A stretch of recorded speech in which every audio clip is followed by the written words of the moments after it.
Bismillahirrahmanirrahim.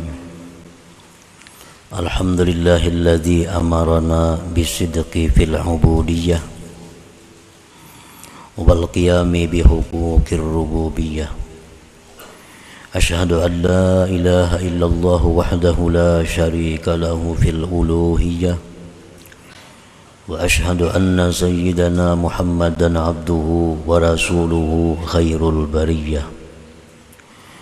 Allahumma salli wa sallim ala syajaratil aslin nuraniyah wa lam'atil qabdatir rahmaniyah sayyidina wa maulana Muhammadin sahibir rutbatil aliyah wa ala alihi wa sahbihi dhabil mafakhiris saniyah wa dhurriyyatihi wa atba'ihi al-arabiyyati wal ajamiyah. Amma ba'du. Yang kita hormati dan kita cintai para habaib, para alim ulama, para muhibbin, hadirin hadirat rahimakumullah. Alhamdulillah, puji syukur kita haturkan kehadirat Allah Subhanahu wa ta'ala, yang mana dengan taufik dan hidayah serta inayah yang diberikan kepada kita,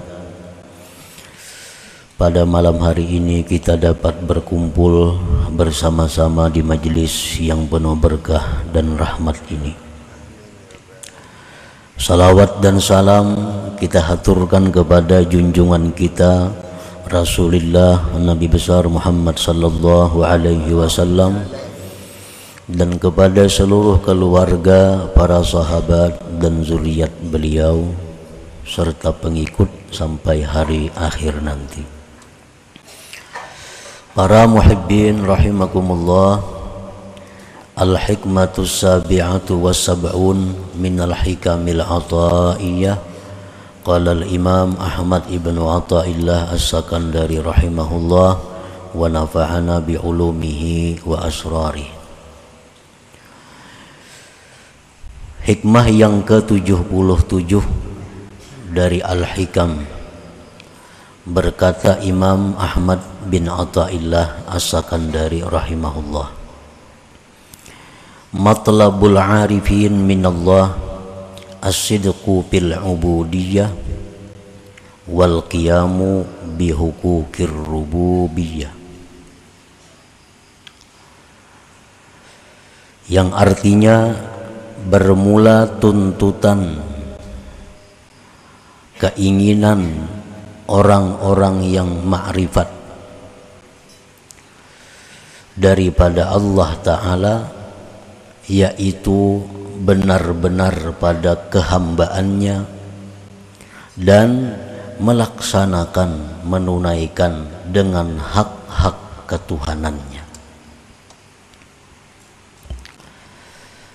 Matlubul arifin wa maqsuduhum minallahi ta'ala ayyarzuqahum as-sidqa fil ubudiyyah wal qiyama bihuquqir rububiyyah. Bermula yang dituntut oleh orang yang ma'rifat,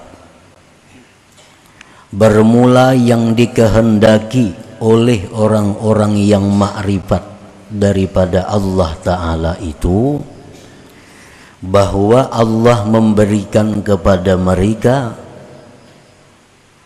kebenaran pada kehambaan. Yang kedua, melaksanakan dengan hak-hak ketuhanan. Nah, dua perkara itu yang diminta, yang dituju, yang dituntut oleh kaum arifin kepada Allah.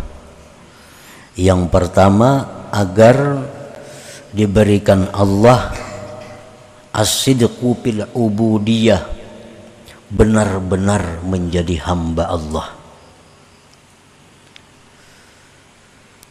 Dan yang kedua, mampu melaksanakan hak-hak ketuhanan yang ada pada dirinya. Nah, para muhibbin rahimakumullah, benar-benar menjadi hamba Allah, itu yang pertama mereka minta. Abdullahi haqqa, hamba Allah yang sebenarnya. Bukan menjadi hambanya kedudukan, bukan menjadi hambanya harta, bukan menjadi hambanya manusia, tetapi menjadi hamba Allah yang sebenarnya. Itu yang pertama yang mereka minta kepada Allah Ta'ala. Nah, orang yang demikian itu apabila sudah benar-benar menjadi hamba Allah, maka dia hanya patuh, dia hanya taat kepada Allah. Dia hanya patuh, dia hanya taat kepada Allah. Itu orang yang benar-benar menjadi hamba Allah itu. Boleh dia taat kepada manusia asal dapat restu Allah. Boleh dia taat kepada atasannya asalkan mendapat restu dari Allah. Nah, jadi segala sesuatu sangat tergantung kepada Allah Ta'ala. Inilah orang-orang yang bujur-bujur benar-benar hamba Allah. Nah, itu yang mereka minta, menjadi hamba Allah yang sebenarnya. Dia bisa taat kepada kawannya, bisa taat kepada suaminya, bisa taat kepada istrinya, bisa taat kepada orang tuanya, bisa taat kepada atasannya, syaratnya direstui oleh Allah. Siapapun yang memerintahkan dia, kalau tidak dapat restu dari Allah, maka dia tidak mau taat kepada orang itu. Bagaimanapun ancaman yang dia terima, kalau dia tidak taat, dia tidak akan taat kalau tidak direstui oleh Allah Subhanahu wa Ta'ala. Nah, itu maksudnya bujur-bujur menjadi hamba Allah Ta'ala. Lain hamba makhluk. Kalau orang hamba makhluk itu ini kada peduli Allah. Bila disuruh makhluk ini taat nang Allah nang katuju kanang kadakah. Bila kehendak dirinya, ada orang yang jadi hamba nafsunya. Jadi hamba nafsunya. Bila nafsunya hendak ini, nah laksanakan, kada menunggu restu Allah. Apakah Allah setuju atau kada kalau ini dilaksanakan? Nah, ini orang yang bukan hamba Allah sebenarnya. Nah, hamba Allah sebenarnya itu adalah orang yang hanya satu-satunya ditaati adalah Allah Subhanahu wa Ta'ala. Nah, itu yang mereka minta kepada Allah. Orang arifin, mereka minta kepada Allah agar benar-benar menjadi hambanya Allah. Yang kedua yang mereka minta kepada Allah, wal qiyam bihaq bihukukir rububiyah, mampu melaksanakan hak-hak Tuhan yang ada pada dirinya. Apa hak Tuhan yang ada pada diri kita yang mesti kita laksanakan? Satu, Tuhan itu, Allah Ta'ala itu berhak pertama dicintai. Itu ada hak Allah pada diri kita agar kita ini cinta kepada Allah. Nah, bila mana kita mampu cinta kepada Allah, berarti kita sudah melaksanakan satu hak Allah yang ada pada diri kita. Kenapa Allah itu mesti dicintai? Kenapa Allah mesti dicintai? Pertama, Allah itu adalah zat yang maha baik dengan kita. Zat yang maha baik dengan kita. Tidak ada orang sebaik Allah kepada kita. Yang sangat baik kepada kita, yang menyampaikan bermacam-macam kebaikan kepada kita. Rasulullah SAW bersabda, jubilatil qulub ala hubbi man ahsana ilaiha tabiat hati manusia itu cinta kepada orang yang berbuat baik kepadanya. Yang paling baik kepada kita adalah Allah Subhanahu wa ta'ala. Nah, jadi bila mana kita ini mencintai Allah, maka kita sudah menunaikan satu hak Allah yang ada pada diri kita. Apalagi hak Allah yang mesti kita tunaikan, Allah itu mesti dimalui. Allah Ta'ala itu mesti dimalui. Kenapa Allah mesti dimalui? Karena Allah selalu melihat keadaan kita. Allah tahu cacat aib kita. Allah mendengar, melihat, mengetahui apa-apa yang terjadi pada kita. Mesti malu dengan Allah. Nah, jadi hak Allah dalam diri kita ini adalah Allah tuh mesti dimalui. Hak Allah lagi pada diri kita adalah mesti Allah Ta'ala itu dibesarkan, diagungkan, karena Dia Maha Agung. Itu contoh-contoh hak Allah yang ada pada diri kita yang mesti kita laksanakan. Orang yang tidak malu dengan Allah berarti tidak melaksanakan hak Allah pada dirinya. Nah, orang-orang arifin, orang-orang yang ma'rifat dengan Allah, mereka minta kepada Allah itu bisa melaksanakan hak-hak Allah yang ada pada dirinya itu. Nah, para muhibbin rahimakumullah, permintaan orang arifin ini merupakan paling baik permintaan. Abdalud doa, ini paling abdal doa.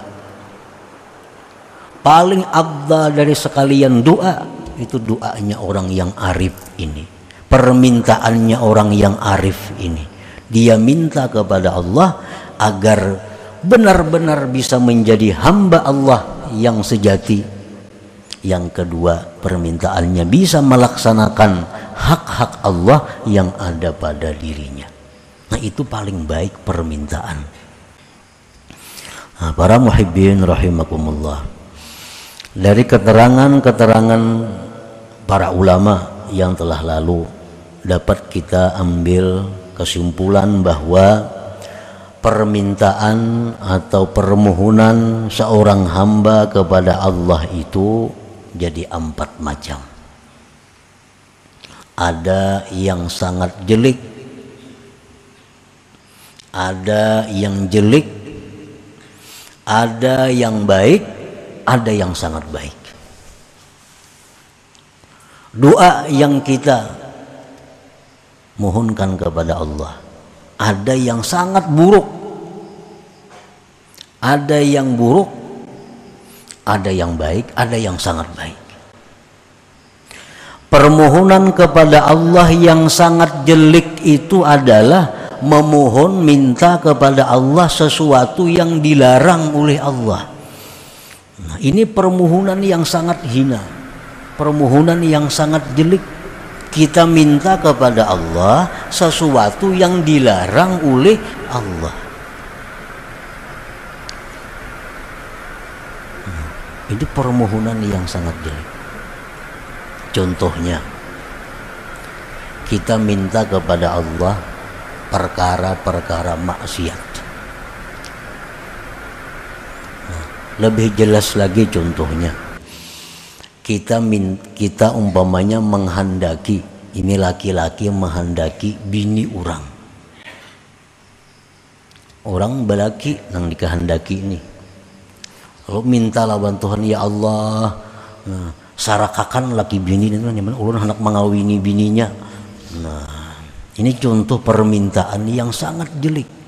Kenapa? Karena minta lawan Tuhan orang nang rumah tangga bagus supaya diruntuhakan, inya hendak mengawini bininya.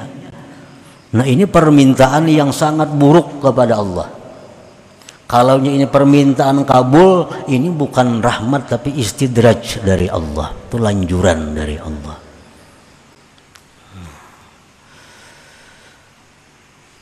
Allah melarang kita merusak orang suami istri, itu kan? Ini berdoa lawan Tuhan, minta rusak, minta hancurakan. Nah, meminta sesuatu yang dilarang oleh Allah. Banyak contoh-contohnya itu. Pokoknya sesuatu yang dilarang oleh Allah jangan diminta lawan Allah, karena itu sejahat-jahat permohonan, sejahat-jahat doa.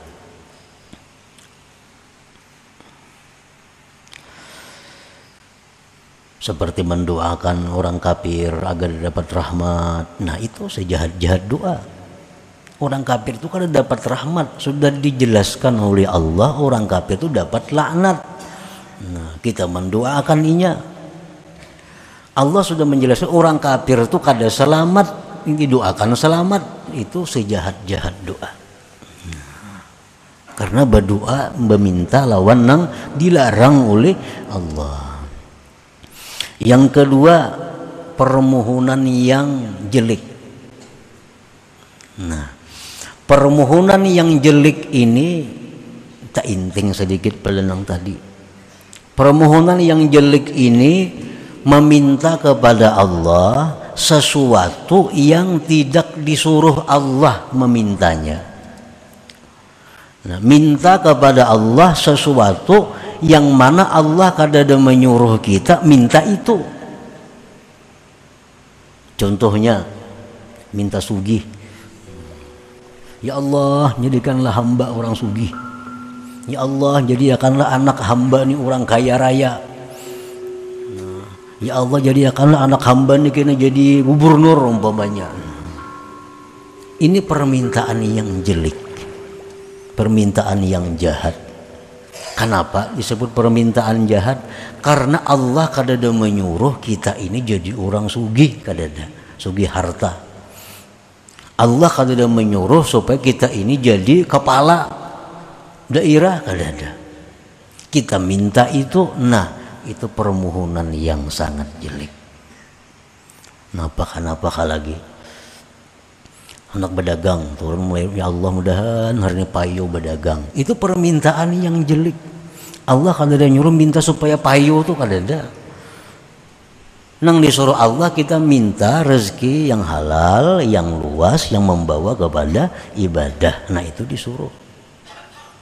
Mungkin kita berdagang berdoa, ya Allah mudahan hari ini dapat rezeki yang halal, yang luas, yang membawa kepada ibadah. Nah itu permintaan kan yang bagus itu. Kalau mudahan hari ini payo berdagang, itu permintaan yang kada bagus sebenarnya. Permintaan yang jelek lawan Tuhan, karena Tuhan kada menyuruh itu. Nah yang ketiga, permintaan yang baik. Seperti dalam hikmah yang terdahulu, hikmah ke-73, rasanya khairu ma tatlubuhu minhu ma huwa talibuhu minka. Nah, minta kepada Allah sesuatu yang memang disuruh Allah kita minta. Nah itu bagus. Kita minta lawan Allah masuk surga, memang Allah nyuruh kita masuk surga.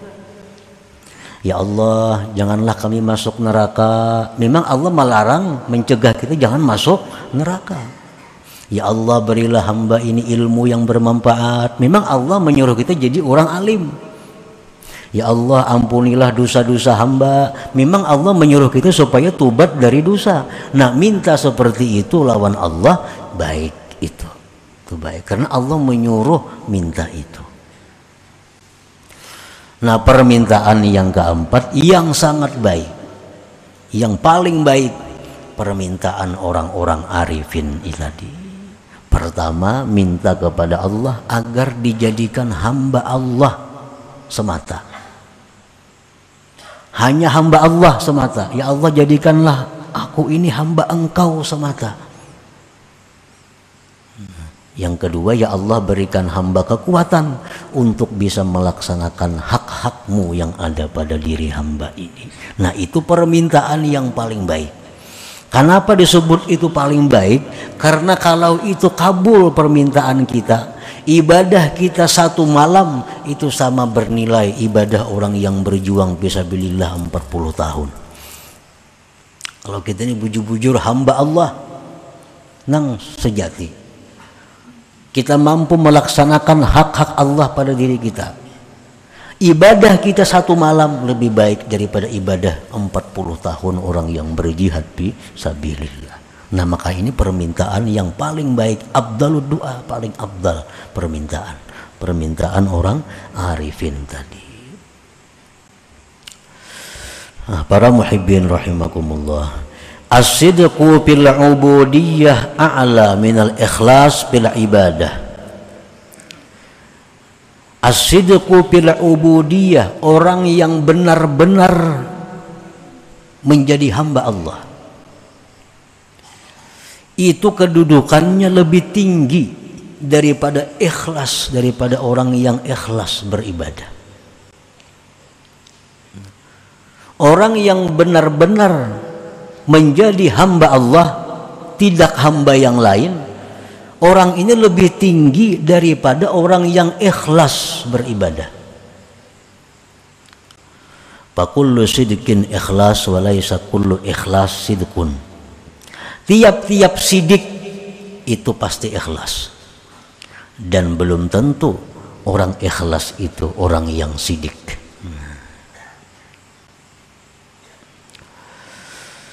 Falladhi ya'malu lin-najati minan nar yu'addu ikhlasan wa kadzalika may ya'malu lil jannah wa la yu'addu sidqan fil ubudiyyah li'anna fihi mahazzan li nafsih. Orang yang beramal sembahyang, puasa supaya terhindar dari api neraka. Nah, orang ini disebut ikhlas. Itu ikhlas. Orang yang beramal, beribadah dengan harapan supaya ke surga, itu disebut ikhlas. Tapi tidak bisa disebut sidik. Nah, tidak bisa disebut benar dalam kehambaannya. Kenapa sebabnya? Karena orang yang beramal takut dengan neraka atau beramal mengharap surga, itu ada kepentingan dirinya. Ada kepentingan diri. Orang beramal supaya jangan masuk neraka, orang beramal supaya masuk surga, itu masih ada memikirkan kepentingan diri ngarannya. Orang yang bujur-bujur hamba Allah itu orang yang beramal tidak ada memikirkan kepentingan dirinya, hanya semata-mata menunaikan hak Allah subhanahu wa ta'ala. Nah, itu yang bujur-bujur hamba Allah ngarannya. Wa inna ma sadaqa bil ubudiyyah may ya'malu imtithalan li amri aw ibtigha'a mardatillah aw hubban lillahi ta'ala aw ta'ziman li jalali. Hanya saja benar pada kehambaan seseorang itu orang yang beramal ibadah semata-mata menjunjung perintah Allah. Ini sembahyang kada tahu surga neraka, pokoknya aku sembahyang ini melaksanakan perintah Allah. Nah, ini orang yang bujur-bujur hamba Allah. Atau mencari keridaan Allah. Aku sembahyang, aku puasa, aku bersedekah, kada tahu apa-apa. Yang penting aku supaya Allah senang dengan aku. Nah, ini contoh orang yang bujur-bujur hamba Allah. Au hubban lillah, aku sembahyang, aku puasa, aku ini, aku itu semata-mata karena aku cinta kepada Allah. Nah, ini contoh hamba Allah yang sebenarnya. Au ta'ziman li jalali, atau membesarkan kebesaran Allah. Aku sembahyang, aku puasa kada tahu surga neraka. Aku sembahyang puasa karena mengagungkan Allah yang Maha Agung. Nah, itu contoh-contoh orang yang beribadah yang benar-benar hamba Allah subhanahu wa ta'ala. Nah, nang macam itu nang diminta oleh orang arifin kepada Allah subhanahu wa ta'ala. Nah, para muhibbin rahimakumullah, Auhallah ila Daud alaihi salam anna awaddal awidda ilayya man abadani bighairi nawal walakin liyu'tiyar rububiyyata haqqaha. Allah Ta'ala berwahyu kepada Nabi Daud alaihi salam bahwa kekasih yang paling terkasih, ujar Tuhan, kekasihku yang paling terkasih adalah orang yang beribadah kepada aku tanpa mencari upah.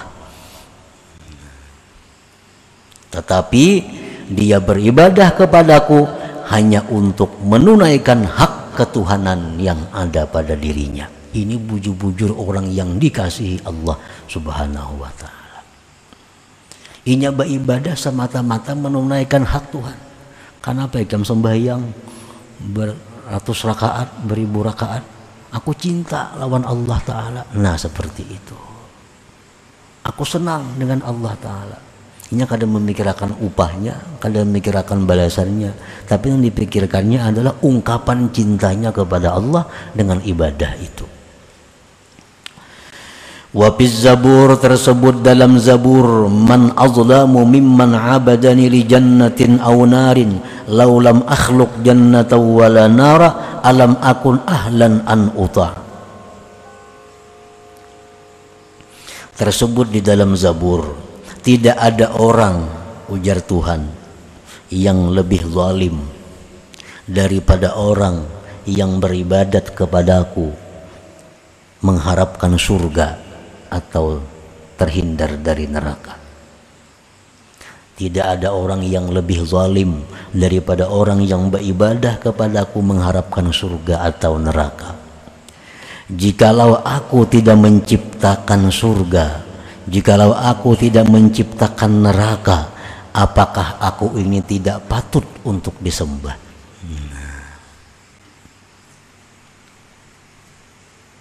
Jadi Allah Subhanahu wa ta'ala menyebut bahwa orang yang beribadah mengharapkan surga itu dianggap Allah sebagai orang yang zalim. Zalim itu macam-macam tingkatannya. Tingkatan yang paling tinggi syirik kepada Allah, itu zalim paling besar. Nah, halus-halus tuh banyak juga ngarannya zalim itu.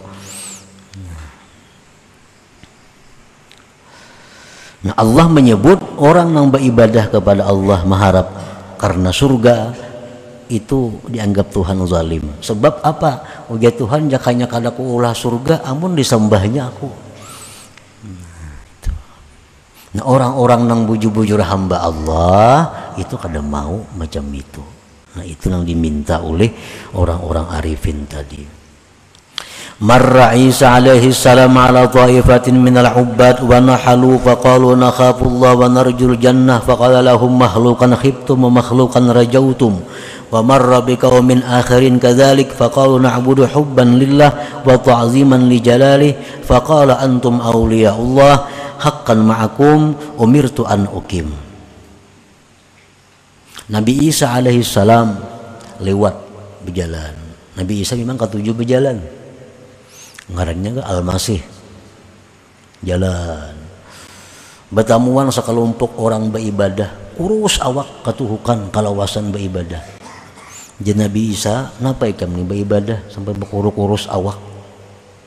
Ujar mereka, kami beribadah nih wahai Nabi Isa, kami takut dengan neraka. Kami takut dengan neraka. Ujar Nabi Isa, makhlukan khibtum, makhluk yang kamu takuti. Kan neraka makhluk, makhluk yang kamu takuti. Nabi Isa tinggalkan kelompok tadi. Nabi Isa terus berjalan lagi, bertamu pulang sekelompok orang majelis beribadah, kurus awak.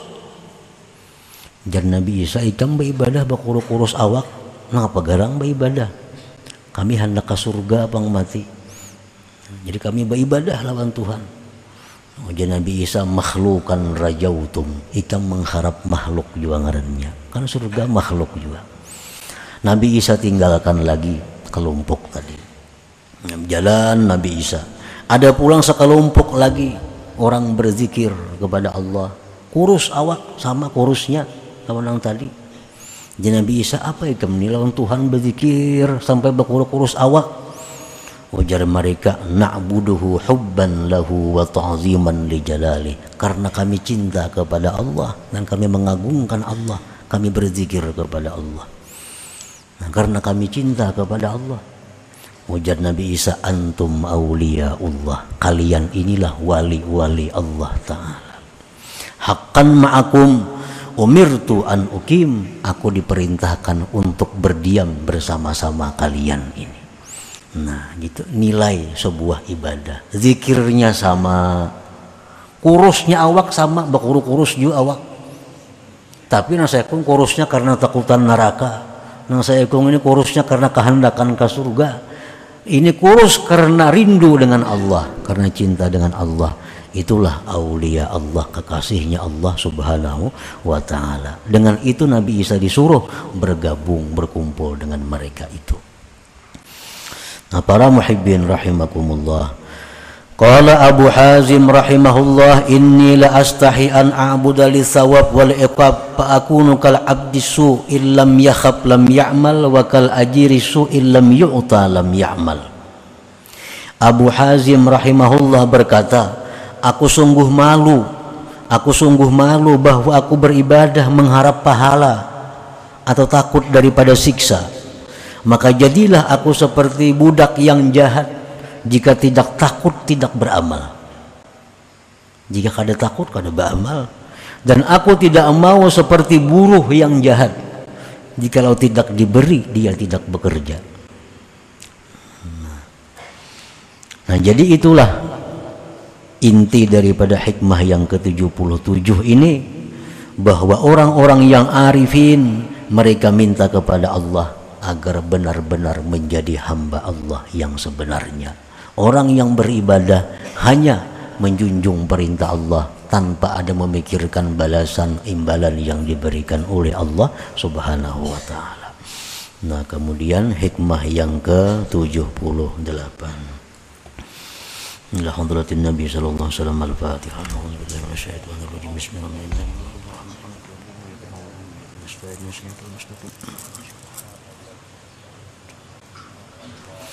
Ya Allah biha, ya Allah biha, Allah bihusnil khatimah. Ya Allah biha, ya Allah biha, ya Allah bihusnil khatimah. Ya Allah biha, ya Allah biha, الله بحسن الخاتمة. فيا أيها الرجل منه شفاعة صلوا عليه وسلموا تسليما. اللهم صل وسلم.